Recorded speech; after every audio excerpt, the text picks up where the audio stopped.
คนก็ไล่เติบเดทในพวกนี้ก็จะแม่นพวกเราก็พบกับผู้ชายซื่อๆนะบ่มีผู้หญิงเด้อน้องแก้วผู้เดียวนะผู้หญิงนี่อาจจะไม่ห้ามมาเฮ็ดน้องแก้วก็รู้สึกว่าสิเป็นเก็บห้องคนนึงนะคนนะแล้วก็ผู้หญิงก็มาจูสร้างคนแบบเข้าแบบ Ay, bugat. Oo. โคตรเหนื่อยเลยทุกคน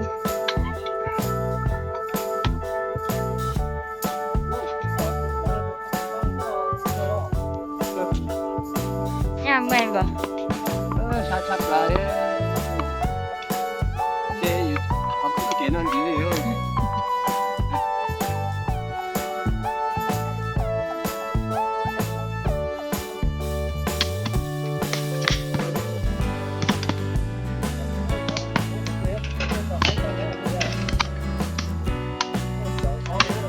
ตัวจริงหนึ่งคุณแม่นจะไปสวยเด้อ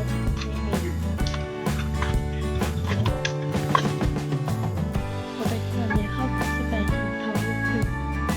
ตรงนี้เวลาเขาเที่ยวได้รับพวกานไอโนแก้วได้เข้าอยากฟังดีเจเนาะเข้ากินดีเจใช่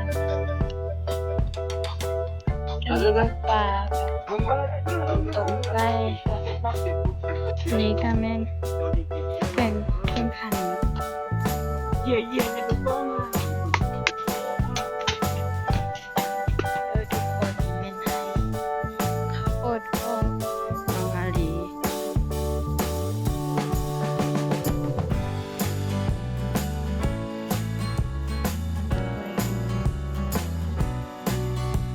มีแม่นเพื่อนที่งานเด้อ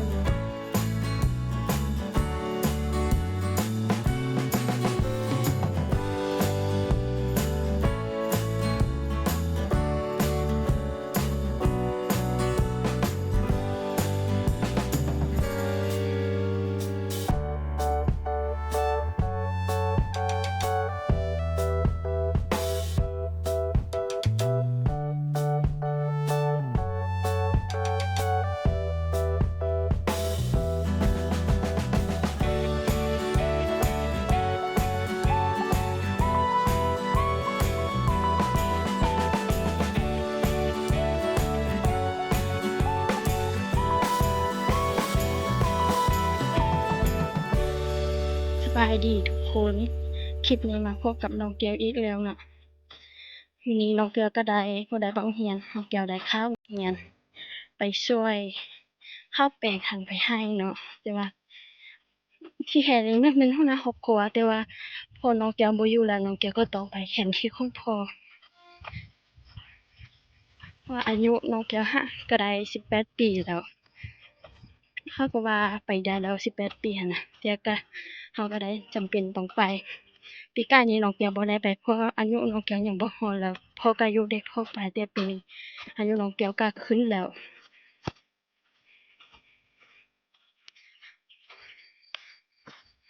วันนี้น้องเกียวเจ็บคอถ้าเป็นไข้ดีไข้มาเนาะแล้วก็อาจารย์แป๊บๆได้ก็ขอโทษทาง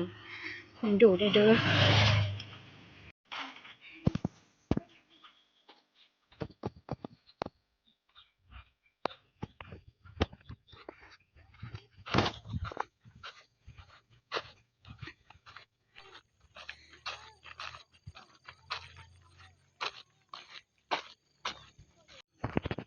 คนก็ไล่เติบเดทในพวกนี้ก็จะแม่นพวกนั้นเขาพอกับผู้ชายซื่อๆนะบ่มีผู้หญิงเด้อน้องแก้วผู้เดียวเนาะผู้หญิง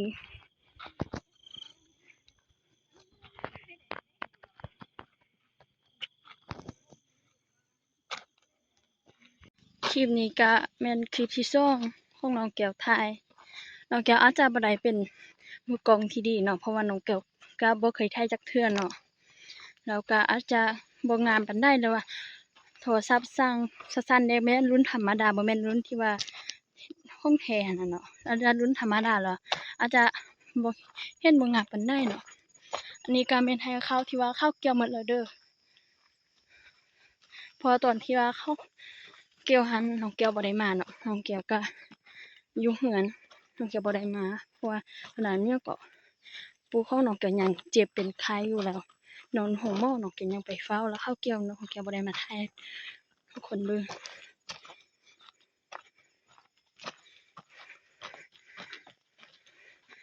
หังที่น้องแก้วจะไปแป้งนี้อาจารย์แม่นขึ้นภูเลยเด้อฮอนทางแล้วกำลังแป้งเด้อเพราะคิดว่าผู้ชายที่ว่าอยู่พีน่ะแป้งอยู่พีไปเลยเด้อ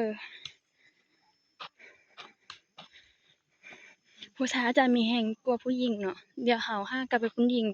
ตัวน้อยๆเนาะ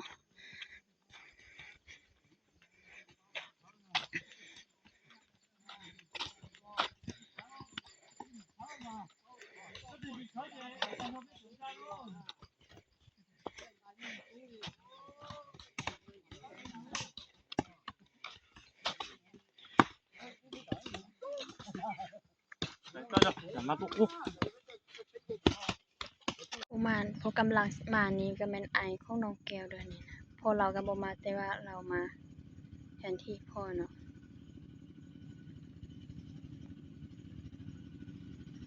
วันนี้อาจจะเมื่อยห้ามาเฮ็ดแล้วน้องแก้วก็รู้สึกว่าสิเป็นลิ้นแล้วก็เจ็บหัวเนาะเพราะมันหนักเกินนะแล้วก็ผู้หญิงก็มาเติม3คนแล้วน้องแก้วมีคนเข้าเนาะ Hai cái gì? Cái mà hô.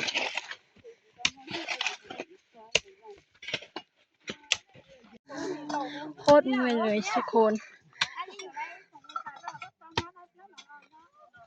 Tôi cái bỏ tôi đã có tôi vào lúc lo nhiều lo. Được. Tôi áo tôi này nữa tôi. ทำมาเจอ ย่ามเมื่อยบ่ Sa chắp lại. Thế họ tôi sẽ kể nó gì đi không? อ้ายน้องแก้วบ่ว่าเมื่อยแห้งเนาะ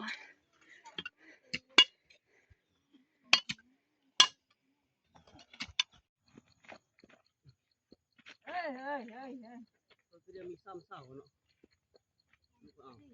สี่นี่ลูกปกเนาะเป็นปกช่องอีเป็นเจ้าห้องแล้วนี่ปกทางยางคอยนี่เขาไป ตอนนี้ทุกคนก็เริ่มเมื่อยแล้วเนาะนี่ก็แม่นให้มันตนของน้องแก้วเด้อให้เนี่ยก็คลิปตัวที่ไปฟาร์มไก่เพิ่มพาเฮามากินหมูกระทะอันนี้ก็จะแม่นให้มันตนของน้องแก้วไว้น้องแก้วเมื่อยแลให้ใจบ่ค่อยออกเนาะ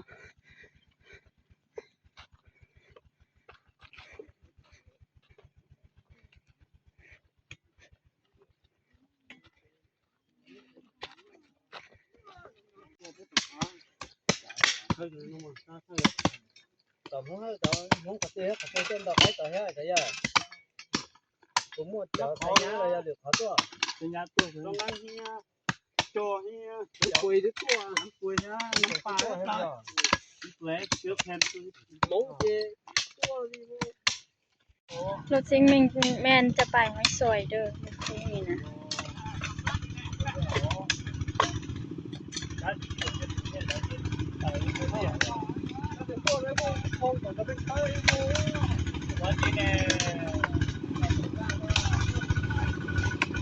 แล้ว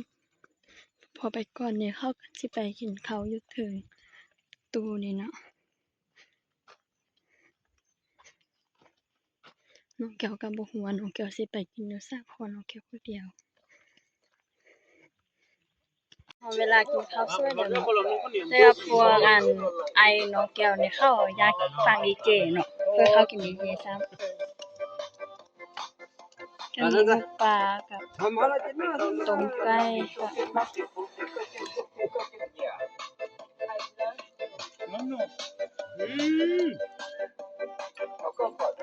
Trời ơi, thấy ô. ปลากระป๋องอีกน่าแซ่บเนาะ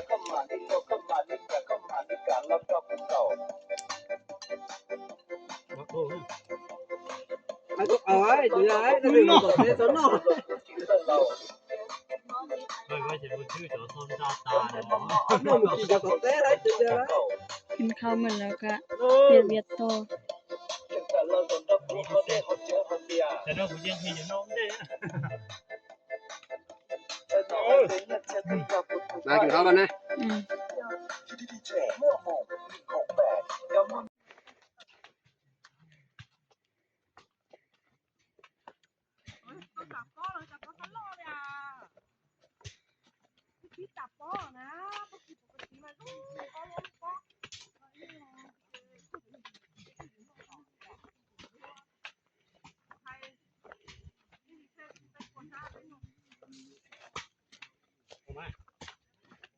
อันนี้ก็แม่น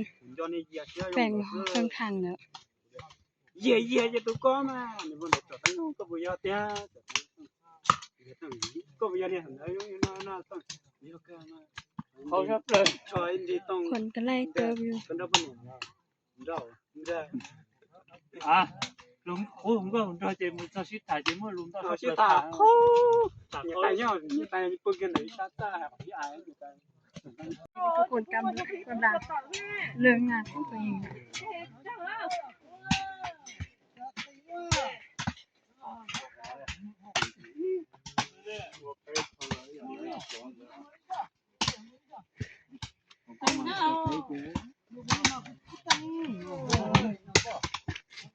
ตัวเลี้ยง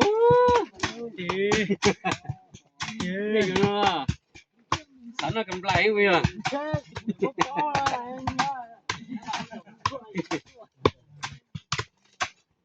เ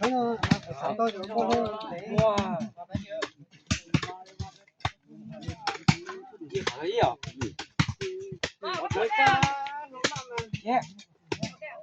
พวกนี้ก็แม่นพวกที่ว่าน้ำนั่งเด้อ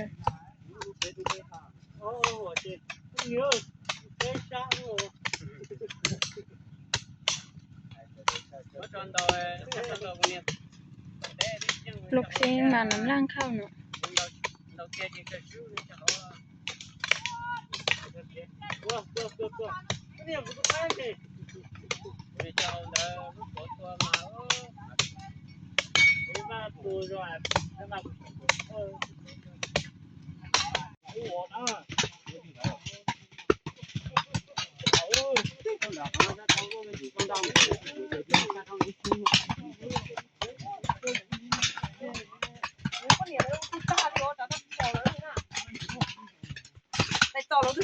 Được cá được có tôi.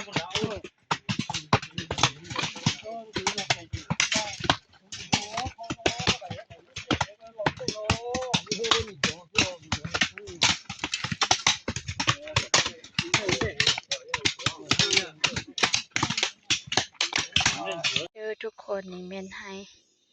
ข้าวโพดของน้องอาหลี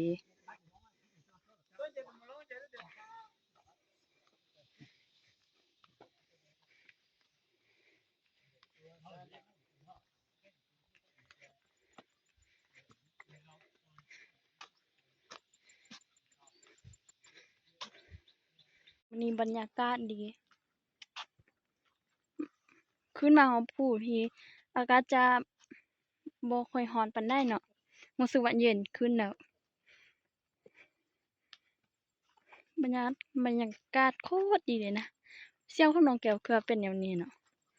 เจ็บคออีกเบิ่งกายของเขา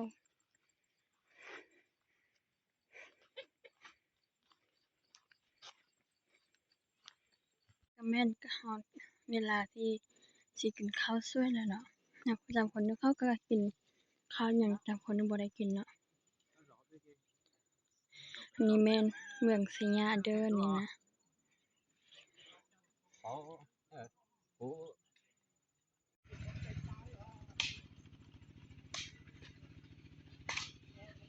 นี่แม่นให้พี่น้องของน้องแก้วเด้อนี่นะ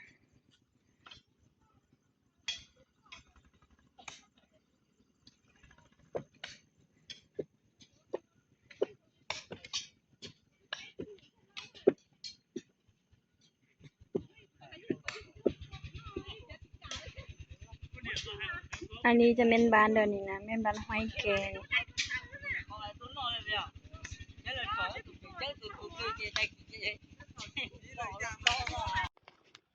สิฮอดบุญปีใหม่ของพ่อมงแล้วอีก2เดือนหรือว่าเดือนปลายนี้ก็ฮอดแล้วเนาะแล้วเขาก็เริ่มเก็บเกี่ยวแล้วเขาหรือว่าเขาก็มาด้วยสลิดเขาก็เก็บเขาก็สิเก็บเกี่ยวตักแล้วบางไร่บางลางเขาก็ตักไปหมดแล้วเนาะลางนี้เขาตักไปหมดแล้ว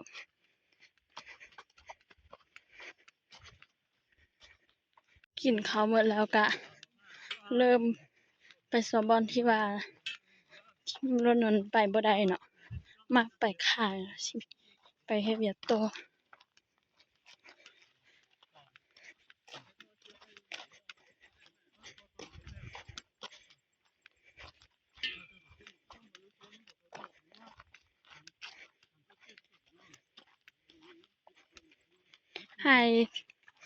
ไร่หลังนี้อาจจะแม่นไร่หลังนี้แม่นพี่น้องของน้องแก้วเด้อไร่หลังนี้น่ะ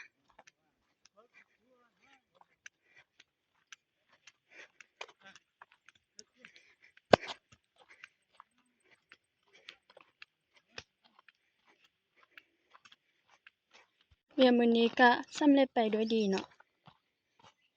พออายเข้านำหลังน้องแก้วเมื่อยน้องแก้วรู้สึกว่าเมื่อยน้องแก้วมาก่อนเลยเนาะเขาอยากพักผ่อน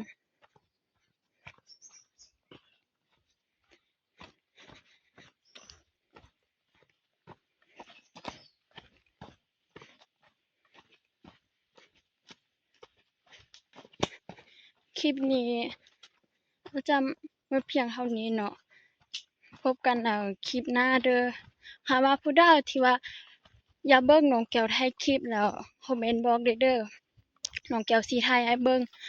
เพราะว่าน้องแก้วก็อยากถ่ายอยู่แต่ว่าน้องแก้วบ่รู้ว่าคนเบิ่งหันสิมักเบิ่งบ่เพราะว่าน้องแก้วบ่สร้างเป็นมือกลองเนาะถ้าว่าไผอยากเบิ่งแล้วคอมเมนต์แล้วน้องแก้วสิถ่ายให้ทุกคนเบิ่งเด้อ